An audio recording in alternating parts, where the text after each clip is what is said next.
तिसरो दोको खरो तो आधार बरो न्हू। आता तिसरो दोको म्हणजे काय ह्यो जाणू।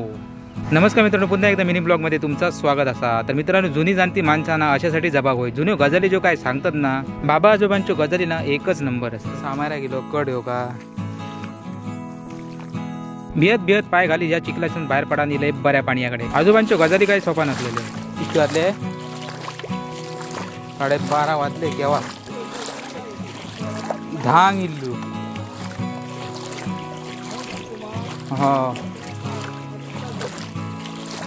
दुसऱ्या दिवशी हो मिनी ब्लॉग कंटिन्यू जाता। मावशेला घराकडे गेले ते मावशेन घातलेले रुजत वाली ते बऱ्यापैकी असे रुजलेले। तुमका दाखवते ते वालीचो रोप रुजल्यानंतर कसं दिसता। असा ना बरो फोटो कसं वाटलं फोटो तुमका? आणि अशी तुम्ही कधी फोटो काढल्यात तर नक्की कमेंट करून सांगा। अका तर आतापर्यंत काढलेल्या फोटोपैकी हो फोटो तर मला खूपच आवडलो।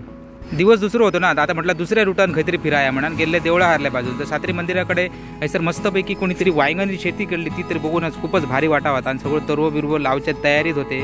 पुढे जाता जाता सगळ्यांची आवडती वाटेत गावली ती म्हणजे करवंदा, करंगना, बारीक करंगना, डोंगराची काळी मैना। वाटेत दिसली लालपरी।